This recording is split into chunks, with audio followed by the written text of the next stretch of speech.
Sir, ಮೊನ್ನೆ 11ನೇ ತಾರೀಕು night 11 ಗಂಟೆಯಲ್ಲಿ ಮಗ ಬಂದ. ಸಂಜೆ ಬಂದವನು ಬಾಗಿಲು ತೆಗೆದೆ. ನಾನೇನೆ ತೆಗೆದ್ರೆ ಹೋಗಿ ಮಲ್ಕೊಂತೀನಿ, ಊಟ ಮಾಡಪ್ಪ ಅಂದೆ. ಇಲ್ಲ, ನಾನು ಮಲ್ಕೊತೀನಿ ಅಂತ ಹೊರಗಡೆ ಮಾಡ್ಕೊಂಬಂದೆ ಅಂತ ಹೋಗ್ಬಿಟ್ಟ. 11:15ಕ್ಕೆ ಸುಮಾರು ನನ್ನ ಮಗಳು ಕಿರ್ಚ್ಕೊಂಡು, ಅಪ್ಪ ಅಪ್ಪ ಅಪ್ಪ, ಯಾರೋ ಒಂದು ಲೇಡಿ ಮೆಸೇಜ್ ಮಾಡ್ತಾಯಿದ್ದಾಳೆ, ನಿಮ್ಮ ಅಣ್ಣ ಸುರ್ಕೊತಾ ಇದ್ದಾನೆ, ಕಾಪಾಡಿ ಅಂತ. ಯಾರು ಅಂತ ಗೊತ್ತಿಲ್ಲ ಅಂತ ಅಂದ್ಲು.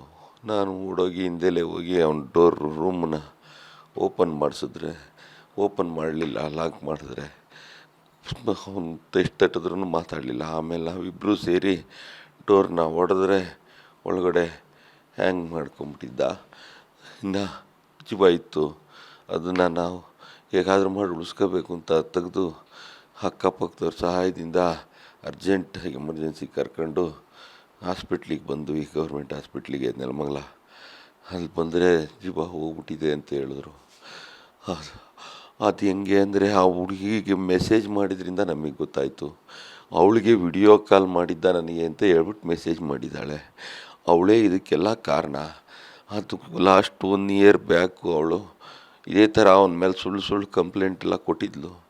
ಅವಾಗ ನಾವು ಸ್ಟೇಷನಲ್ಲಿ ಕರೆಸಿ ರಾಜಿ ಪಂಚಾಯಿತಿ ಮಾಡಿ 2 ಲಕ್ಷ ರೂಪಾಯಿ ದುಡ್ಡು ಕೊಟ್ಟು ಅವಳ ಕಡೆಯಿಂದ ಅಗ್ರಿಮೆಂಟ್ ಮಾಡಿಸ್ಕೊಂಡು, ಅವಳ ಗಂಡ ಇಬ್ಬರು ಅಗ್ರಿಮೆಂಟಿಗೆ ಸೈನ್ ಮಾಡಿ 2 ಲಕ್ಷ ರೂಪಾಯಿ ಹಣ ತಗೊಂಡು ನಮಗೆ, ಇನ್ನು ನಾವು ಕೂಡ ನಿಮ್ಮಿದ್ರೆ ಬರಲ್ಲ, ನೀವು ನಮ್ಮ ಇದಕ್ಕೆ ಬರೋಂಗಿಲ್ಲ ಅಂತ ಹೇಳಿ ಅಗ್ರಿಮೆಂಟ್ ಮಾಡಿ ಕೊಟ್ಟಿದ್ರು.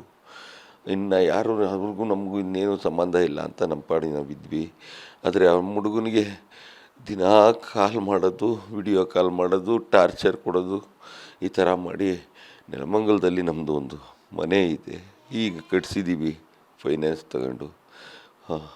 ಅವನ ಕಡೆ ಅದನ್ನು ಅವನ ಹೆಸ್ರಲ್ಲಿ ಮಾಡಿಸಿದ್ದೆ. ಅದನ್ನು ಮನೆ ಅವನ ಹೆಸ್ರಲ್ಲೈತೆ. ನಾನು ಅದನ್ನು ಏನಾಗಾದರೂ ಮಾಡಿ ಕಬಳಿಸ್ಬೇಕು ಅಂತ ಅನ್ನೋ ಒಂದು ಉದ್ದೇಶ ಇಟ್ಕೊಂಡು ಅವಳ ಗಂಡ ರಾಜು ಅನ್ನೋರಿಬ್ಬರು ಸೇರಿ ನನ್ನ ಮಗನಿಗೆ ಚಿತ್ರಹಿಂಸೆ ಕೊಟ್ಟು ಅವನು ಮೊದಲು ನಮ್ಮ ಹತ್ರ ಹೇಳ್ಕೊಳ್ಳೋಕ್ಕಾಗ್ದಲೇ ಸಂಕಟ ಒಬ್ಬನೇ ಅನುಭವಿಸಿ ಇವತ್ತು ಕೊನೆಗೆ ಸುನ್ಸ್ಕೊಳ್ಳೋ ಮಟ್ಟಕ್ಕೆ ತಂದು ಅವನ್ನ ಪ್ರೇರೇಪಣೆ ಮಾಡಿ ಅವನು ಸುಸೈಡ್ ಮಾಡ್ಕೊಂಬಿಟ್ರು.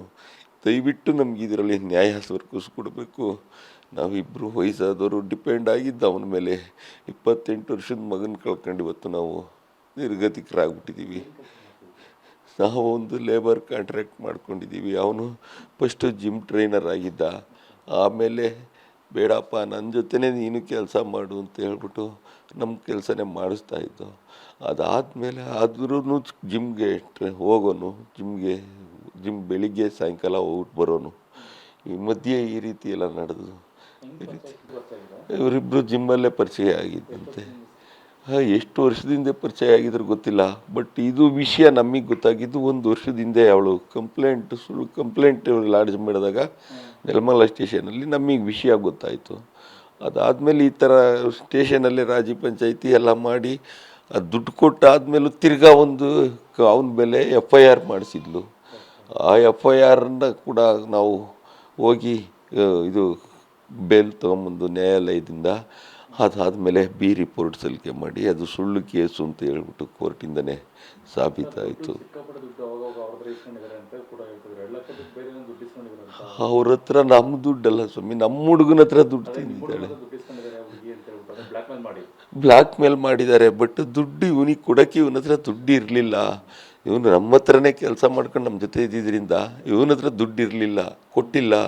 ಆ ಒಂದು ಟಾರ್ಚರೇ ಅವನ್ನ ಇವತ್ತು, ಆ ಒಂದು ಮೈಂಡ್ ಟಾರ್ಚರೇ. ಈಗ ಲಾಸ್ಟ್ಗೆ ಅವಳಿಗೊಂದು ಮಗು ಇದೆ. ಆ ಮಗು ಹೆಸರಿಗೆ ಮನೆ ಬರೀ, ಇಲ್ಲ ನಾನು ನಿನ್ನ ಎಲ್ಲೋದ್ರೂ ಮದುವೆ ಆಗೋಕ್ಕೂ ಬಿಡಲ್ಲ, ನಿನ್ನ ಜೀವನ ಹಾಳು ಮಾಡ್ತೀವಿ. ಈಗ ಮತ್ತೆ ನಾವು ಮದುವೆಗೆ ತಯಾರು ಮಾಡ್ತಾಯಿದ್ದೀವಿ ಅಂತ ಹೇಗೋ ಗೊತ್ತಾಗಿದೆ ಅವಳಿಗೆ. ನಾವು ಇವಾಗ 27 ವರ್ಷ ತುಂಬಿತು, 28ಕ್ಕೆ ಬೀಳ್ತದೆ, ಮದುವೆ ಮಾಡಬೇಕು ನನ್ನ ಮಗನಿಗೆ. ನಾವು ಸೊಸೆ ತರಬೇಕು ಅನ್ನೋ ಒಂದು ಆಸೆಯಲ್ಲಿ ನೋಡೋಕ್ಕೆ ಅಂತ ಪ್ಲ್ಯಾನ್ ಮಾಡ್ತಿದ್ದು. ಈ ವಿಷಯ ಗೊತ್ತಾದಮೇಲೆ ಇನ್ನೂ ಕೂಡ ಅವನು ಜಾಸ್ತಿ ಒತ್ತಡ ಕೊಟ್ಟು ಅವನು ಇವತ್ತು ಮಾಡ್ಕೊಳ್ಳೋ ಪರಿಸ್ಥಿತಿ ತಂದುಬಿಟ್ಟು ನಮ್ಮನ್ನು ಬೀದಿ ಪಾಲು ಮಾಡಿಬಿಟ್ಲು ಸ್ವಾಮಿ. ಅವಳ ಗಂಡನೂ ಇದಕ್ಕೆ ಜೊತೆಯಲ್ಲಿ ಕೈ ಜೋಡಿಸ್ತಾ ಇದ್ದಾನೆ. ಅವ್ರ ಫ್ಯಾಮಿಲಿನೇ ಅವಳದು ಕಸ್ಬೆ ಇದಾಗ್ಬಿಟ್ಟೈತೆ ಏನೋ ಗೊತ್ತಿಲ್ಲ. ದಯವಿಟ್ಟು ನಮಗೆ ನ್ಯಾಯ ದೊರಕಿಸ್ಕೊಡಿ. ನನ್ನ ಮಗನಿಗಾದ ಗತಿ ಬೇರೆ ಯಾವ ಗಂಡು ಮಕ್ಕಳಿಗೂ ಆಗಬಾರ್ದು. ಇದು ದಯವಿಟ್ಟು ಕಾನೂನು ರೀತಿಲಿ. ನಮ್ಮ ಹೆಸರು ರಮೇಶ್ ಅಂತ.